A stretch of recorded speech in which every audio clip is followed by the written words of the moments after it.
belajar, mari kita berdoa terlebih dahulu. Berdoa mulai.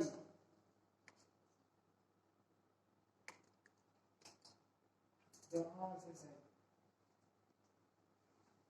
Selamat siang semuanya. Siang, Bu. Apa kabarnya siang ini?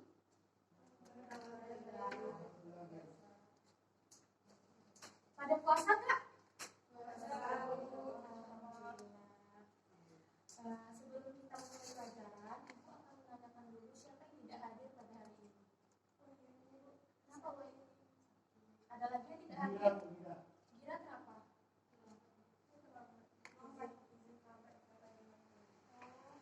Ada lagi yang lain? Cukup? Ada Nela. Pela kenapa Pela? Ya lupa, nggak ada siapa. Oh, nggak dikasih kabar. Ada lagi Andri? Ini sakit loh. Iya, tadi sudah dibilang sama Oh, iya. kalian ya. Ibu tahu kamu puasa tapi memang fokus. Berarti sudah semua ya? Tidak ada lagi yang absen atau sakit? Oke. Sebelum kita memasuki pelajaran pada hari ini, Ibu akan menyampaikan terlebih dahulu mengenai kompetensi inti, kompetensi dasar, dan juga indikator pada pembelajaran kita hari ini. Sudah dilihat ya PowerPoint-nya? Ibu akan jelaskan terlebih dahulu mengenai kompetensi inti. KI 1 dan KI 2-nya itu menghayati dan mengamalkan ajaran agama yang dianutnya, menghayati dan mengamalkan perilaku jujur, disiplin, santun, peduli, dalam kurung itu gotong royong, kerjasama, toleransi, dan damai. Bertanggung jawab, responsif, proaktif dalam berinteraksi secara efektif sesuai dengan perkembangan anak di lingkungan keluarga, sekolah, masyarakat, dan lingkungan alam sekitar, bangsa, negara, kawasan regional, dan juga kawasan internasional. Berarti kompetensi inti yang harus kita dapatkan pada hari ini atau pada materi kali ini yaitu adalah perilaku jujur, jujur dalam pembelajaran maupun jujur dalam sikap sehari-hari. Selanjutnya adalah disiplin. Disiplin dalam artian di sini kalian harus masuk tepat pada waktunya, mengumpulkan tugas tepat pada waktunya juga. Selanjutnya adalah santun. Santun ini lebih kepada etika kita dalam belajar, cara duduk kita, pakaian kita, kerapian, semuanya itu termasuk dalam kompetensi inti yang harus dicapai. Andri duduknya tolong. Selanjutnya adalah peduli, gotong royong, kerjasama, toleransi, dan damai. Ibu kali ini akan membagikan kalian dalam beberapa kelompok. Jadi di situ kita akan lihat bagaimana kerjasama kalian dalam berkelompok. Terus kalian aktif tidak dalam kelompok tersebut, kalian toleransi tidak terhadap teman kalian, dan kalian bertanggung jawab atau tidak terhadap pembelajaran kita pada hari ini. Responsif, ini sangat dibutuhkan ya dalam pembelajaran. Saat ibu bertanya, kalian boleh menjawabnya, tapi dengan syarat harus santun, harus sopan. Angkat tangannya terlebih dahulu, sebutkan nama, baru sampaikan apa yang mau kalian sampaikan. Selanjutnya adalah proaktif dalam berinteraksi, sama seperti responsif. Kita juga harus aktif dong, tidak mungkin kita merespon tapi kita diam, percuma. Jadi mereka itu saling keterkaitan. Selanjutnya KI 3-nya itu memahami, menerapkan, dan menganalisis. Materi kita hari ini adalah akar-akar nasionalisme di Indonesia. Maka kalian harus mampu memahaminya, menerapkan dalam kehidupan sehari-hari, dan juga menganalisis tentang materi tersebut. Selanjutnya adalah KI 4-nya mengolah, menalar, dan menyajikan. Mengolah di sini kita sama-sama belajar. Apa yang ibu sampaikan, kalian olah, kalian tulis dalam buku kalian. Selanjutnya gunakan nalar kalian. Mengapa ibu minta kalian menggunakan nalar kalian? Agar kalian mudah mengerti mengenai materi tersebut. Selanjutnya adalah menyajikan. Kalian bisa menyampaikan apa yang menurut kalian benar atau menurut pendapat kalian mengenai materi tersebut. Sampai di sini paham? Selanjutnya adalah kompetensi dasar. Ibu menggunakan 2 KD di sini ada 3.8 dan 4.8. Menganalisis akar-akar nasionalisme Indonesia dan pengaruhnya pada masa kini. Yang kedua itu menyajikan hasil tentang akar-akar nasionalisme di Indonesia dan pengaruhnya bagi masa kini dalam bentuk tulisan atau media lain. Indikatornya ibu menggunakan 6 indikator. Ada 3.8.1 itu mengenai pengertian dan latar belakang lahirnya akar-akar nasionalisme. Terus ada pergerakan nasional dan penyebab munculnya, latar belakang terbentuknya Budi Utomo, tujuan terbentuknya Budi Utomo, kemundurannya. Nah selanjutnya 4.8.1 ini adalah pekerjaan kalian.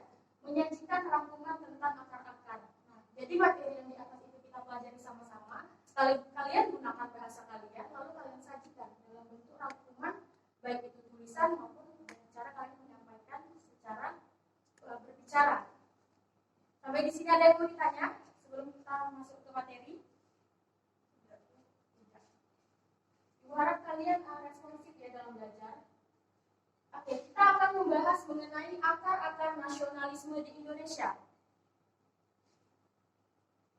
Akar-akar nasionalisme di Indonesia terbagi atas dua, akar-akar dan nasionalisme. Ibu akan menjelaskan dulu mengenai akar-akar. Akar itu kalau di dalam pohon apa? Paling bawah.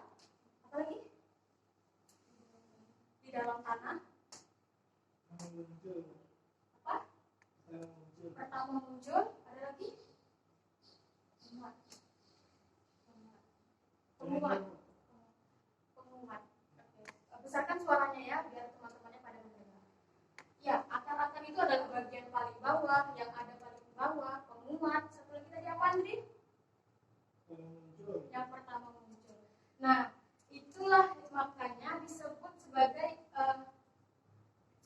Budi Utomo yang akan kita bahas nanti sebagai yang pertama muncul atau gerakan pertama muncul, karena dia adalah bagian awal atau kali pertama kali di dalam nasionalisme Indonesia atau pergerakan nasional yang ada di Indonesia. Selanjutnya adalah nasionalisme. Kalian bisa baca. Nah, kalian pahami apa maksud dari hal tersebut? Ibu minta satu orang yang berani untuk membacakan secara keras biar teman-temannya dengar. Angkat tangannya. Ya, silakan Dian. Nasionalisme berasal dari kata nasional atau nation yang berasal dari bahasa Inggris atau nasi dalam bahasa Belanda yang artinya bangsa. Nasional artinya kebangsaan. Bangsa adalah sekelompok manusia yang bertempat tinggal di suatu tempat atau wilayah tertentu yang memiliki hasrat serta kemauan untuk bersatu karena adanya persamaan nasib, cita-cita, dan tujuan. Dengar semuanya? Nah, nasionalisme itu berasal dari kata nasional, kata Dian tadi kan, berasal dari bahasa Inggris dan juga bahasa Belanda, yang artinya adalah bangsa atau kata dasarnya adalah bangsa. Bangsa ini sekelompok orang atau manusia yang tinggal di suatu tempat yang memiliki persamaan wilayah dan juga memiliki cita-cita untuk bersatu dan juga memiliki tujuan dan juga persamaan nasib. Ibu mau tanya, kita bisa disebut sebagai bangsa tidak? Siapa tadi yang jawab? Ibu udah bilang angkat tangannya terlebih dahulu. Ayo, siapa tadi?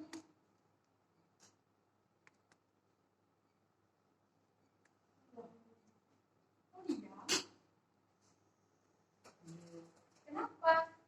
Tidak ada yang menyalahkan kalian. Sebutkan saja. Kita sama-sama belajar di sini.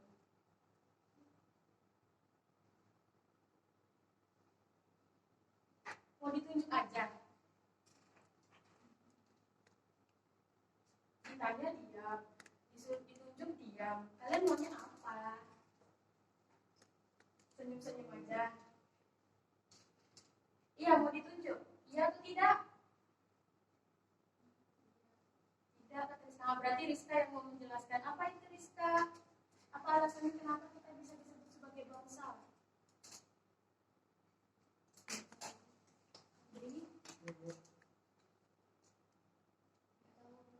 Tahu. Tadi siapa sih yang jawab? Dini tadi. Kenapa Andri milih Dini? Mau lihat? Oh, hafal ya suara si Dini. Ya Dini, silakan Dini.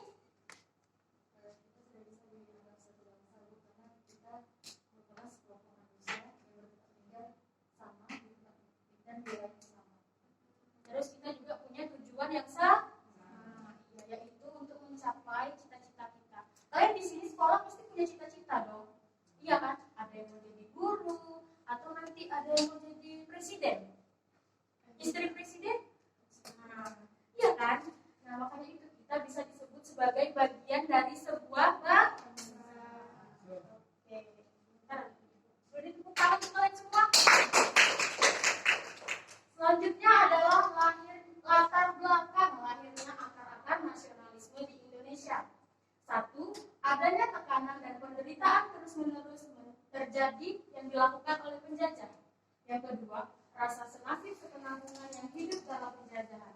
Ketiga, adanya rasa nasionalisme dan harga diri serta ingin menentukan nasib sendiri. Ada yang tidak paham dari ketiga latar belakang ini? Paham semua?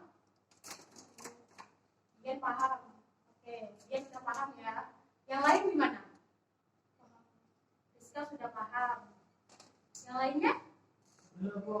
Yang mana Andri tidak paham, Andri? Tekanan seperti apa itu? Tekanan seperti apa? Ayo, ada yang bisa jawab. Siapa tadi yang paham? Nah, Dian dan juga Rizka. Coba dulu, Dian. Gimana sih maksudnya tekanan itu? Tekanan itu berarti kayak bisa dalam bentuk pemaksaan dari pihak penjajah atau kolonial, sehingga hak individual kita tuh kayak dipengaruhi oleh orang lain. Rizka? Sama dengan sama. Oh gitu. Ada yang beda nggak? Nggak ada. Sama juga sama Dian, semuanya sama. Iya. Andri paham maksud dari Dian bilang tadi? Soal kecil. Oh, ulangi ya. Sebentar, kawan kalian ada yang baru datang. Kenapa kira terlambat? Banjir, Bu. Banjir. Tadi ada yang bilang kira izin ngeprint. Jadi yang mana satu nih? Ngeprint atau banjir? Atau banjir jadi ngeprint? Dua-duanya, Bu. Dua-duanya. Apa? Apa Andri? Mungkin kemarin kan di tweet mobil basah kan banjir. Oh gitu. Positif thinking kita ya. Ya nggak apa-apa. Oke. Tolong ulangi dia. Tekanan kan? Ya. Tekanan adalah, menurut saya, tekanan adalah suatu hal yang bersifat pemaksaan di mana hak individual dari diri kita itu dipengaruhi oleh orang lain, kayak dari pihak penjajah, karena ini bahas tentang penjajahan. Jadi tekanan itu berasal dari pihak kolonial yang mempengaruhi hak diri sendiri. Andri paham? Baru. Oke, paham ya. Benar adanya tekanan dan penderitaan. Tekanan itu sama yang tadi seperti kita tidak melakukan apa yang kita inginkan. Kita melakukan sesuatu karena paksaan dari orang luar atau dari faktor eksternalnya. Terus rasa senasib sepenanggungan karena adanya tekanan, rasanya penderitaan itu, makanya semuanya itu merasa bahwa kita itu senasib sepenanggungan dan kita jadinya muncullah rasa nasionalisme di dalam diri kita atau rasa ingin mempunyai hak untuk menentukan nasibnya sendiri. Selanjutnya adalah pergerakan nasional. Karena adanya rasa nasionalisme, karena adanya tekanan dari penjajah, ada penderitaan yang kita alami, maka muncullah pergerakan nasional. Disebut pergerakan nasional karena pergerakan tersebut merupakan refleksi atau rasa ketidakpuasan dan ketidaksetujuan terhadap keadaan masyarakat yang sangat memprihatinkan pada saat itu atau ketika itu. Paham yang ini?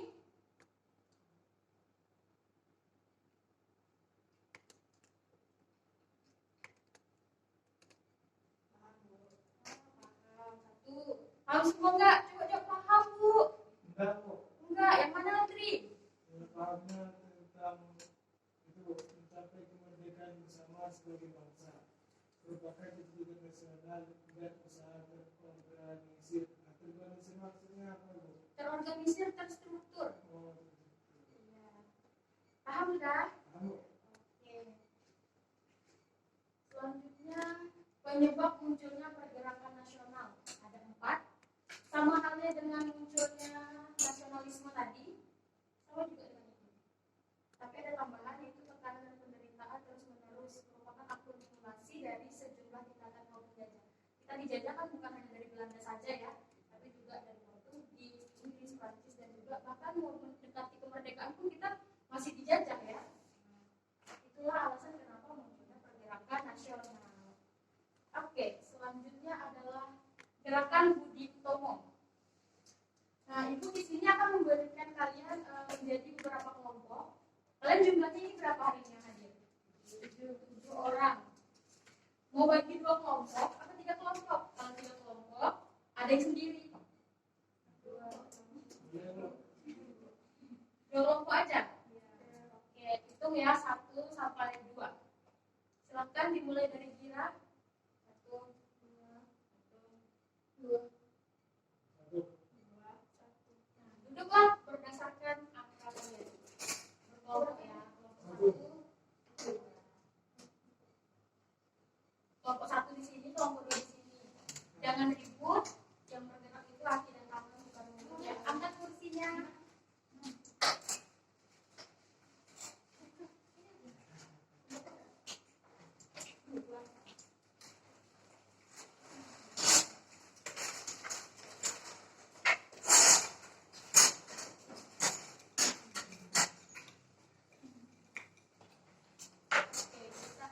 Jadi di sini Ibu punya beberapa gambar mengenai anggota-anggota dari gerakan Budi Utomo. Nah, tugas kalian adalah 1, catat ya. Biar nanti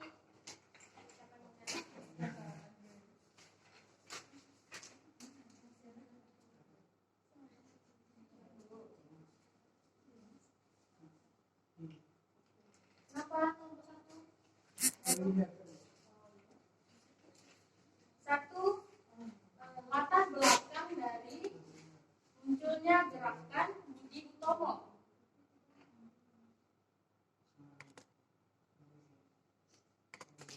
Selanjutnya adalah tokoh-tokoh yang tergabung dalam Budi Utomo. Ini ada Ibu punya 5 tokoh ya. Tokoh-tokohnya siapa saja yang tergabung dalam Budi Utomo tersebut. Selanjutnya adalah tujuan dari Budi Utomo.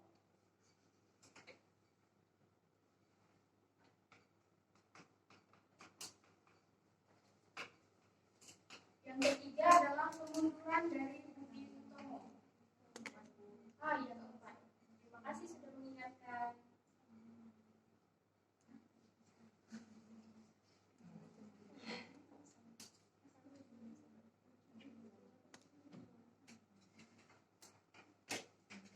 Ini ada bahan ajar yang kasih untuk kalian. Kalian bisa analisis di sini semua ya. Kalian juga boleh buka Google Cendekia untuk mencari